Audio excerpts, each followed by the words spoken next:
বছর পার হয়েছে, এখন পর্যন্ত শহীদদের পরিষ্কার তালিকা হয়নি। আজকে আমরা শহীদ পরিবারের কয়েকজনের কথা শুনলাম, তাদের কথা আমরা জানি। তাদের সন্তানদের বেশিরভাগেরই বয়স খুব কম।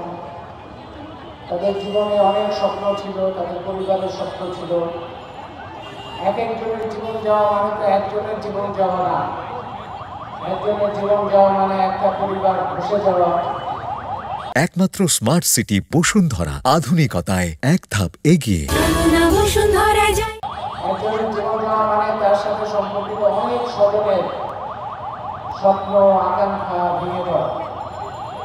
সেই হাজার হাজার মানুষের জীবন যারা আহত হয়েছে, যাদের আমাদের সর্বশেষ হিসাবে 22,000-এর খবর পাই আমরা, যারা আহত হয়েছেন তাদের পরিবার, অনেক পরিবার ভয়ঙ্কর বিপর্যয়ের মধ্যে পড়েছে।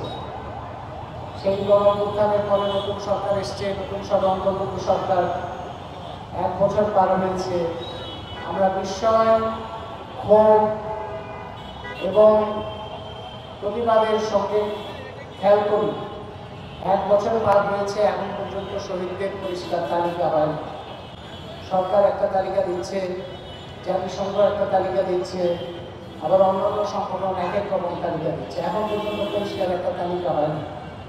এই যুগে, প্রযুক্তির এই যুগে, ডিজিটাল প্রযুক্তির এই যুগে এই তালিকা করা সম্ভব না, এটা আমি কোনোভাবে বিশ্বাস করব না। আহতদের তালিকা হয়নি, পরিষ্কার কোনো তালিকা হয়নি। শহীদ এবং আহতদের রাষ্ট্র দায়িত্ব নেবে, এটাই ছিল স্বাভাবিক। সেই কাজেও নানা রকম গরিমসি শহীদ আমরা দেখতে পাচ্ছি। আমরা সরকারের বিভিন্ন উৎসব দেখি, জাঁকজমক দেখি, ব্যয়বহুল বিভিন্ন রকম ড্রোন টেকনোলজি থেকে নানা রকম আয়োজন দেখি। সেগুলি দেখে মনে হয় সরকার শহীদ এবং আহতদের অনেক গুরুত্ব দিচ্ছে। কিন্তু আমরা যখন শহীদদের পরিবারের কাছে যাই, আহতদের পরিবারের কাছে যাই, আমরা বুঝতে পারি এখানে কত অবহেলা এবং কত অসংলগ্ন এবং সমন্বয়হীনতা এবং কতভাবে অপমানিত হচ্ছে শহীদ এবং আহত পরিবারগুলো। ক্ষতিপূরণের একটা কথা আছে, জীবনের তো কোনো ক্ষতিপূরণ হয় না, শহীদের কোনো ক্ষতিপূরণ হয় না। এই পরিবারগুলোর জন্য ক্ষতিপূরণের একটা দিক হচ্ছে তাদের যথাযথ সম্মান, তাদের সম্মান পেতে হবে। সরকারের দায়িত্ব হচ্ছে সর্বোচ্চ সম্মান দিয়ে তাদের সঙ্গে যোগাযোগ রক্ষা করা, যে রাষ্ট্রের দায়িত্ব ছিল, সরকারের দায়িত্ব ছিল, সেটা তারা যথাযথভাবে করতে পারে না। সরকারের দায়িত্ব ছিল আহত যারা, খুঁজে খুঁজে তাদের বের করে তাদের চিকিৎসা করা।